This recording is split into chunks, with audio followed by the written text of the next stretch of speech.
Okay, I don't have a lot of time to make this video, but I'm gonna make it because I haven't made a video like this in a while. I have like 20 minutes until I have to leave the house. I have a doctor's appointment today, but I'm taking this opportunity while I have it because I have not been motivated to make content in a very long time. I'm gonna hone this energy right now. Let's get into it. Today we're gonna be looking at one of my old comics, my most recent comic called Road to the Remedy, Season 1. That's a joke. I made a video on this comic already. There should be a pop-up in the top right corner if you want to go and watch that. Today we're gonna be talking about exposure, and to talk about that, we're gonna be looking at Chapter 5 of Road to the Remedy. Hey, before we get too deep into the video, I have a couple announcements you might be interested in. The first one is that my live chat convinced me to make an Ask blog for my characters. Since I've gone through so many different iterations of these characters, I've kind of lost touch with who they are. So this blog is kind of being used to refamiliarize myself with these characters. So if you're interested in asking any questions or just seeing what answers have been given already, or if you just want to see Tumblr exclusive art, head over to tumblr.com/askfantasycrew. The link will be in the description. And speaking of exclusive art, that brings me to my next announcement that'll have some of us walking down nostalgia lane and some of us experiencing it for the first time. Since deactivating my old Instagram account, I've always regretted the fact that I will never be able to look back on my old doodles that I never posted anywhere else. So recently I went back on the account and I screenshotted over 400 posts to repost on a new account. I introduced to you the Mdazzle Archive project. If you're new here and don't know, Mdazzle was my old username and YouTube channel. All of my digital art has been documented through speed paints and DeviantArt posts, but there were a lot of sketches that never got posted anywhere other than Instagram. In an effort to document all of my art progress through the years, I'm going to be posting sketches on a new Instagram account every day from oldest to newest, so we can relive the experience together as if it's being posted for the first time. This project should be starting sometime mid to late April, but if there's any changes to that, I will let you know on the story of that account. If you're interested in following along with the project, you can go follow the Instagram account mdazzle_archive. Again, there will be a link in the description for easy access. Alright, that's all. Continue with the video. Okay, this is chapter 5 called Curiosity Killed the Human Race. I still like that title a lot. This chapter is something that I like to call the explanation chapter, which is something that has been very relevant in all of my stories. It's essentially a chapter where all the characters kind of blatantly try to explain what's going on without actually being too obvious about it, and it's a very difficult thing to write, and it's because it's not a really great thing to write. It can work in certain scenarios, but using exposure is a better way to do it. So this is essentially the chapter where all these characters are explaining to Ronnie different things that she might not understand. But there's better ways that I could have gone about that, and while we look through,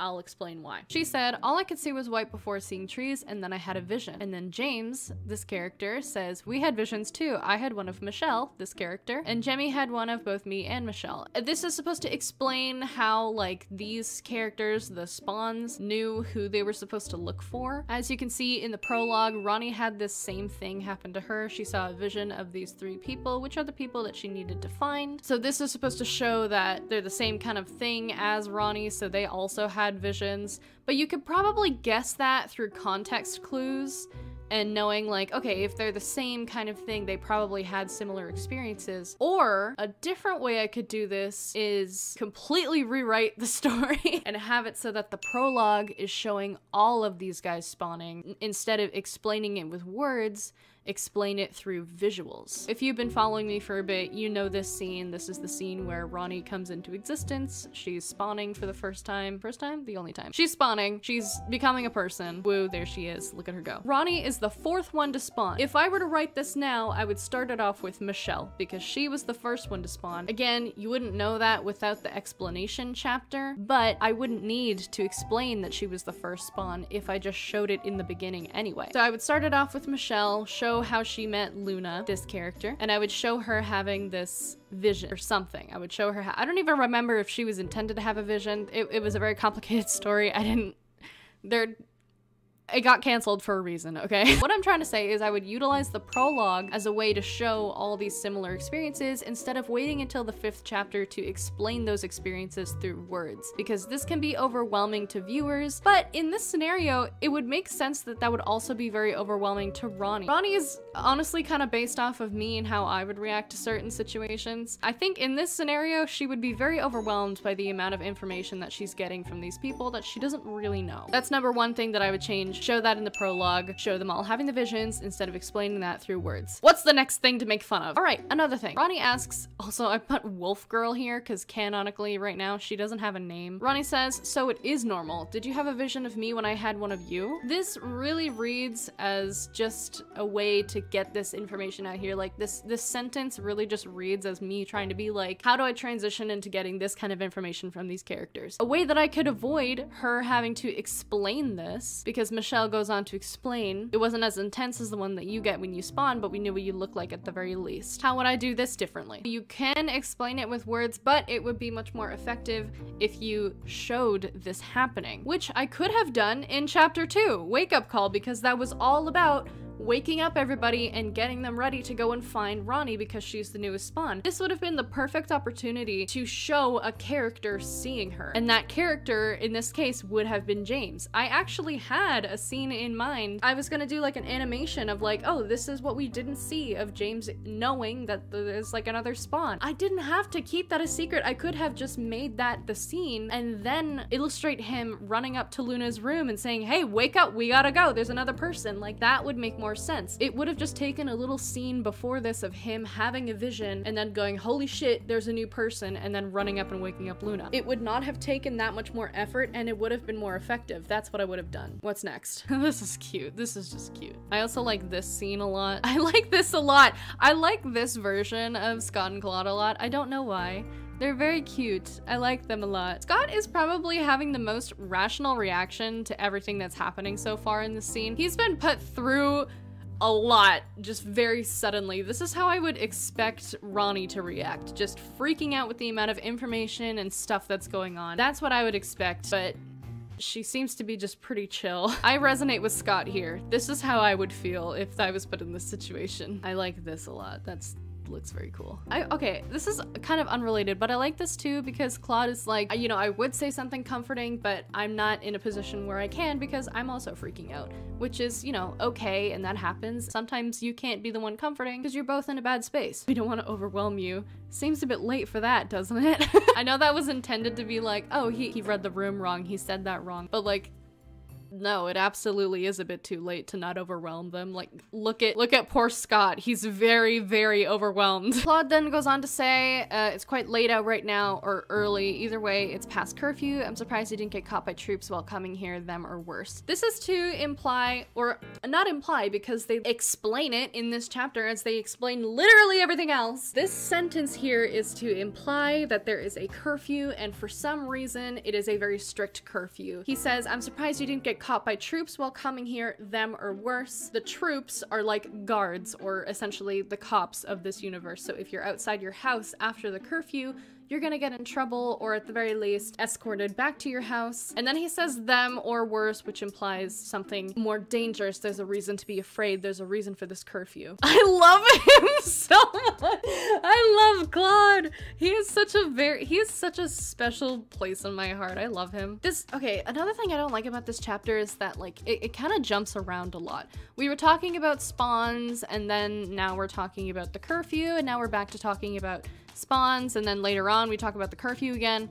It jumps back and forth from a lot of things, and it can be very distracting and disorienting for people reading. And you know, if you're not me, you might not understand what's going on. So how could I show a curfew without having to talk about the curfew? This is probably something I could have shown in chapter 1. We see Claude is outside holding a passed out Ronnie in his arms. It's raining, and it's very clearly nighttime, which implies that it's past the curfew that he was talking about in chapter 5. The whole point of this chapter is that Scott and Claude are very confused about what to do with this passed out girl. She's very clearly sick or unwell. They're not sure what to do because they just impulsively took her inside. But a way that I could have shown this curfew, this very strict curfew, could have been through a scene just before this is happening. Claude could be like walking past the window, and then he sees Ronnie passed out on the ground, and he's like, Scott, there's somebody passed out in our front yard, what do we do? And they're like, do we risk going outside? Like, is it worth getting caught or getting a fine or something? And then they're like, no,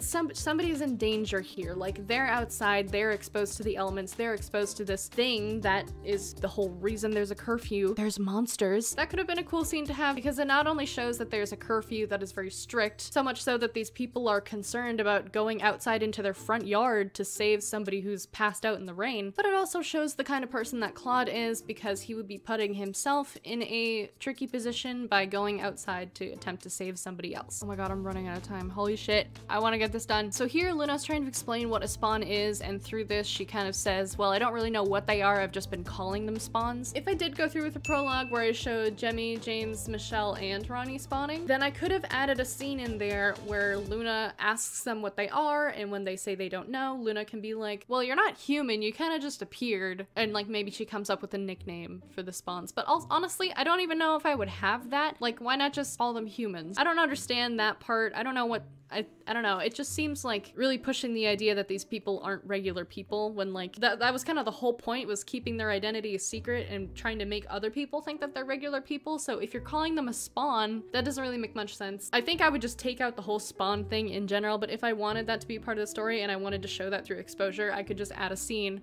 where Luna comes up with the nickname for the spawns. That's the thing, they look human, but the way they were born wouldn't be considered human. Again, if I went through with the prologue showing everybody spawning, this could also just be a scene of Luna saying like, you look human, but you weren't born human, but like, you know, no one else has to know that.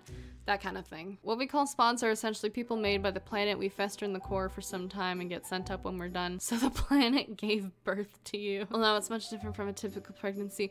This is all stuff that isn't really necessary information. What's happening here is I'm overthinking because the story is complicated in a way that only makes sense to me. And so I ask myself questions like, what if people think the planet just gave birth to them? Are they all related? Stuff like that. This is me overthinking. I don't know how else to explain it. This is me overthinking and trying to explain my overthinking. A lot of this could be taken out. I tend to over-explain a lot of my stories, which leads to these explanation chapters. I could just say, oh, these people are superhumans. End of story. They rose from the planet. They're superhumans. Why? They just are. I feel like there's a lot of things I don't really need to explain, but I felt like I had to explain. That's just a personal thing. Let's continue. This whole chapter is just basically dedicated to explaining the lore and their biology, which doesn't make sense because like in later, it doesn't matter is the thing. Like all of this information, how they ended up becoming a spawn, it doesn't matter. All of this other information about their biology and how they were born and explaining that they're not siblings. I literally did that because I was like, I'm afraid people are gonna think that Jemmy and James are siblings because they were both like quote unquote born from the planet and they're romantic with each other. So I was like, I want to make it clear they're not related. Our biology is made up of millions of little pieces of DNA and mashed together to create a new DNA string. Having a biological relation to each other or really anyone else in this world is simply impossible. We're on our own in that regard. Like, that doesn't matter. None of this matters. It's cool, but like, that's a thing you could explore in later seasons because one of these seasons was gonna be dedicated to talking about their biology and how they work, how they use magic and stuff. There was going to be a whole season dedicated to talking about how they work and how they function. And all of this could have been explained in that season. Having this explained in the 5th chapter of the 1st season leaves almost nothing to be discovered in the future seasons that is dedicated to learning about their biology.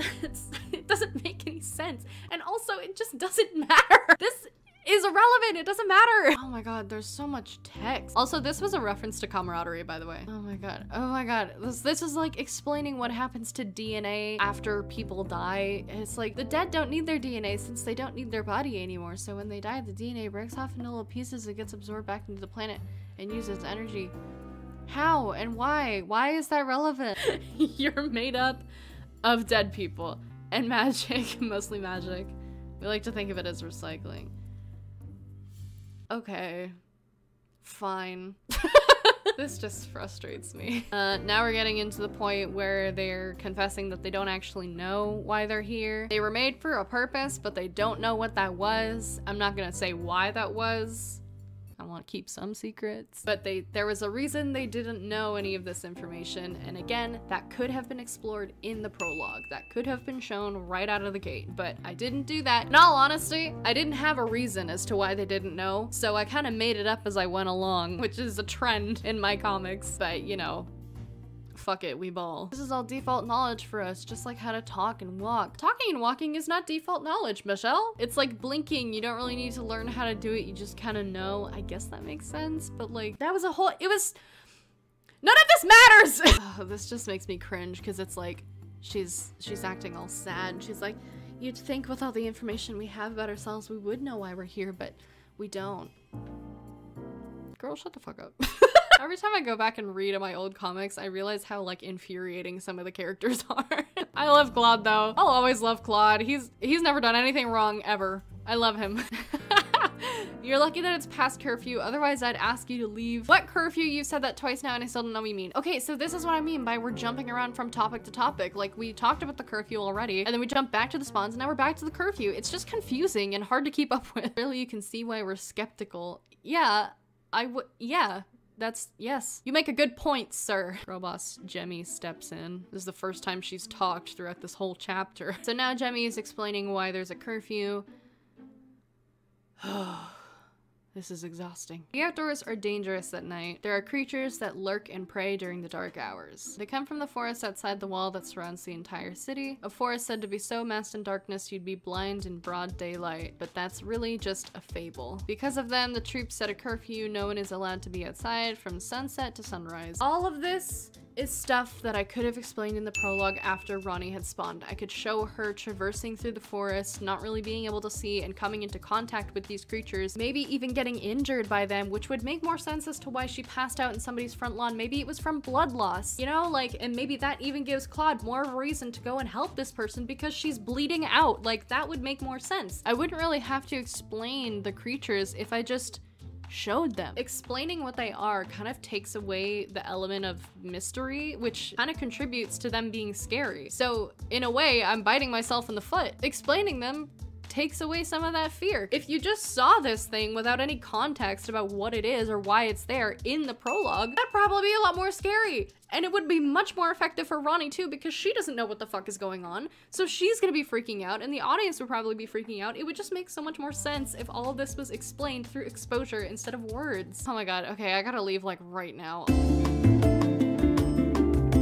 So here, Jemmy's explaining the gloom and why there isn't a cure. She says doctors decided humanity would have a higher chance of survival if they ditched the idea of a cure and instead put all their time into building a safe haven. I like this, but the perspective is a little wonky. He says, even then though, the wall is so big that it's hard to maintain it. There are holes in the walls. The further into the middle you live, the safer you are. And in the background, we see Ronnie kind of having a flashback to her venturing inside of the city through one of these holes. This is another thing I could have shown in the prologue if I just extended it a little bit. I could have shown Ronnie traversing through the forest and finding a hole in the wall, or looking at this big wall and being like, what the hell is this wall hiding? Why am I being pulled into that wall? Because she has this feeling. Also, this would have just been better illustrated as like an actual light that they have to follow instead of it being a feeling. Why did it have to be a feeling? It could have just been a light. Anyway, as much as I love this illustration, I still could have added that in there. I could still have this entire scene be a thing, but it would have been more effective if I added it in the prologue as well. Now she's being like, they just gave up after people died for the cause. Jimmy's like, yes, it's not preferable to most, but we don't have any say in the matter. The doctors are above others in this case, and when they voice their concerns to the troop leaders, the choice was made. This whole scene is just really hammering in the idea that there isn't a cure and there won't be a cure. I mean, I don't know why I had to explain it so much. I could have just been like, yeah, there was too much risk. But Ronnie gets very upset by this, and the only reason that I had this happen was so that she would become overwhelmed with emotion, so I could show how her powers are affected by her heightened emotions. But again, that's a thing I could have shown in a prologue. Here we see her getting very upset because she doesn't understand why they would just give up on finding a cure, even though people have given their lives in order to further the research that would go into making a cure. This makes me cringe a little bit. Ugh. She outbursts and says, why can't they just use their powers to stay safe? And everyone is like super shocked. This shouldn't make me laugh, but everyone is really shocked for some reason. I think up until this point, look at Claude!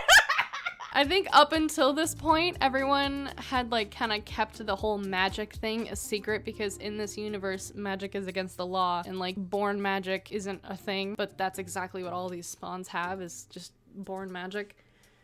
It didn't really make any sense, but bear with me. Oh, poor Jemmy. I forgot about this. This is so cute. They meant to like chip in and be like, I didn't mean to make you so upset. Oh, Jemmy. Cloud is like, what the fuck did you just say? Shit, new kid. Not everyone has that. It's not normal. And even then, there's only so much those can do. So now we're back to talking about magic. This is what I mean. It's so distracting. We talk about magic and then we talk about the curfew and then we talk about magic again and then we're back to the curfew and then we're talking about the sickness. Now we're back to magic. What is going on? Look at Jemmy. He's so uncomfortable. Poor thing. I love them. Oh, this is cute. Scott's like, what the fuck is going on? Rightfully so. The only rational people here are Scott and Claude for real. Okay. Oh, fuck. They have magical powers. Oh, they're so done. They're so mad. Rightfully so, man. I'd be pissed too. So you're telling us that a bunch of teenagers appeared out of thin air and have born magic, something that's never been seen even before magic was against the law? Yes? Right, I'm calling the medical team. I love it. I love them so much! They are my favorite. I love them so much. So this frame here is supposed to show how overwhelmed Ronnie is getting because of the fighting. Honestly, she's probably experiencing some rejection-sensitive dysphoria as well because this fighting is happening because of something that she said, along with being overstimulated by the amount of information and also the amount of arguing going on. It's probably very loud. She's not having a good time right now, and that this frame is to show that how the situation is affecting her. No, you can't. Luna's freaking out now. Poor Ronnie. Poor thing. I love how the further back characters are in the background, the less detailed they get. So you just get things like this. Oh shit. Oh shit. They'll throw her out. She's an anomaly. Oh, poor Scott. He's just trying his best. She isn't an anomaly, Luna. She's hurt and she needs help. Professional help. No, you can't let the troops take her. He's so concerned. Honestly, he looks scared here, and I would be too, because nothing about this situation is normal. As soon as she starts talking to them, they'll throw her out. She hasn't learned the boundaries yet. What on Vevet are you talking about? What boundaries? This is supposed to be one on Earth, but like they don't live on Earth. They live on a planet called Vevet. Is this clever, guys? You heard what she said earlier. She talks too freely about magic. Oh, she's tearing up. Ah, James, this is the part where James notices how much Ronnie's being affected by this. That's gonna get her killed. Well, what are we supposed to do? She could be delusional. I don't know if that's right. James is also getting overwhelmed and kind of scared by all the arguing happening, and he looks over at Ronnie and sees this. And so in the background here, it's just the phrase, that's gonna get her killed, that's gonna get her killed. This is supposed to be Ronnie being very scared about the argument that's happening because they're arguing about her and about whether or not she's going to live. And she's very scared because she doesn't know what's happening. And this is where the magic being affected by her emotions is starting to come into play, which you'll see in a few pages. James is like, guys, please fucking calm down. Oh, James. This is a little thing that I really appreciate is no one was listening to him before, so he goes to the person that he knows will listen to him. So he's talking to them and is like, she's freaking out, like we gotta do something. This is kind of where everything breaks. If you call the troops, you're sending this girl right to her death. And then there's just death repeating in the background here. So this is the point where her powers start to come into play because of the intensity of her emotions. She's not really listening to what's happening around her, but she can hear it because it's loud. She's starting to panic. She's having a panic attack, and then her power is gonna take over her because of this surge of emotions. And then yeah. This is so fucking dramatic. Oh no. So I don't really like this scene. Okay, I don't really like this because this is just making her feel worse and it's painting her as a danger to other people, which is the opposite effect that I wanted when making this chapter. The whole point was to like make her seem like this fragile person who needs help. They're also acting like they're being held way above, like they're not, they're probably just being held a couple feet off the ground. Like it's not that big of a deal. They're all like, oh fuck. Claude's freaking out, as you would be. So she feels even worse. She falls down and encases herself in a little safety bubble. Okay, I'll get back to talking about that in a second, but I love Claude's immediate reaction is grab a fucking knife, let's cut this shit down. I love Claude. I love him so much.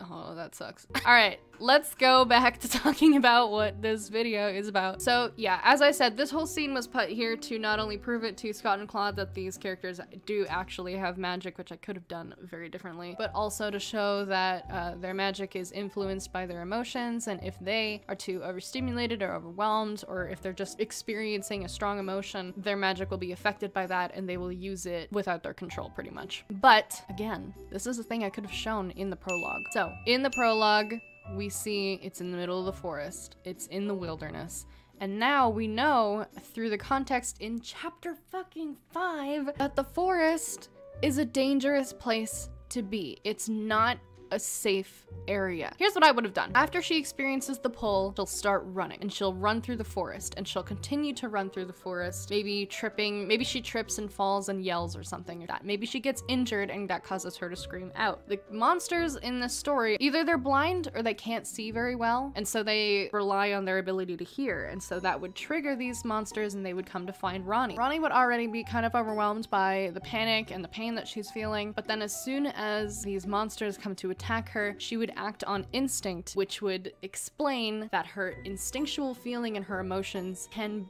trigger her magic use. Did I explain that in a good way? Do you know what I mean though? Like, it would show that the forest is a dangerous place to be. There's monsters. They're triggered by sound. If she stayed still long enough, maybe she'd realize, oh, they can't see me. It would also explain that she has powers, that those powers are used on instinct and are amplified by emotion. And then once she continues to follow the pull that she's feeling, she'd eventually get to the wall and realize, oh fuck, there's a big wall here. And she'd have to like run around and try to find a hole. And that would explain that there's holes in the wall and that's how they get in and out of the city without being caught by the troops. That would explain so much. I could have shown so much of this through exposure. The only two things that I can think of that wouldn't really be easily explained through exposure alone is the fact that there's a sickness called the gloom that is given to you when you are bitten by one of these monsters, and the biology of the spawns. Those are the only two things I can think of that could be partially explained through exposure, but would also need some extra explanation. Those are the only things I can think of. Everything else that I have seen so far in this chapter can be easily explained through just a bit of a longer prologue and a couple extra scenes in the first and second chapter. Like, so much of this did not need to be explained through words. Let's see if there's anything else. Oh my god, there's a fucking spelling error. This is supposed to say, how are we gonna get them out of the, and it just says out the. Damn, it does not need to be that dramatic. Especially when you realize, like, they're just a couple feet off the floor. For this to be life-threatening, the roofs in their house would have to be so fucking tall. Like, they're just in a house. If this was outside, maybe, yeah, that would be more dangerous, but they're probably like 6 or 7 feet off the ground. I know,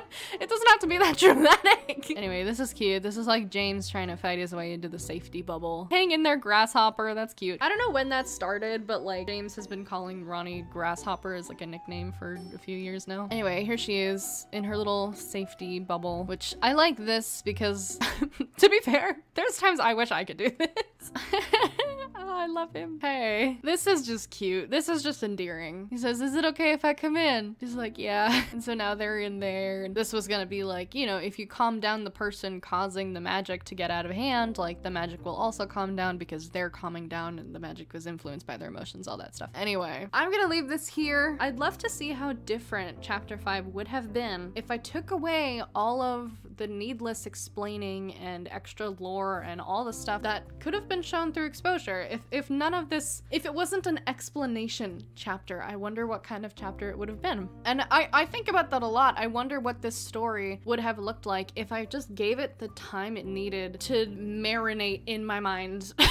I don't know, maybe we'll find out in the future, maybe we won't. I'm not really focusing much on these characters these days. I'm just trying to just draw them as, you know, characters, not focus on giving them a big story. I hope you guys enjoyed. I like these kind of videos where I get to explore things that I could have done better. I like critiquing my own work. Sometimes things do need explanation through words, but it's also important to explain things through visuals. You can find all my links on screen as well as in the description, and I post all of my artwork and character designs on Instagram way before they see the light of day on YouTube. So if you're interested in early access content, consider following me there, or just follow me there if you want to see what I get up to in the day, because I'm very active there. That is all for today. Thank you for hanging out. I will see you in the next video. You keep my life bright, my lights. Bye!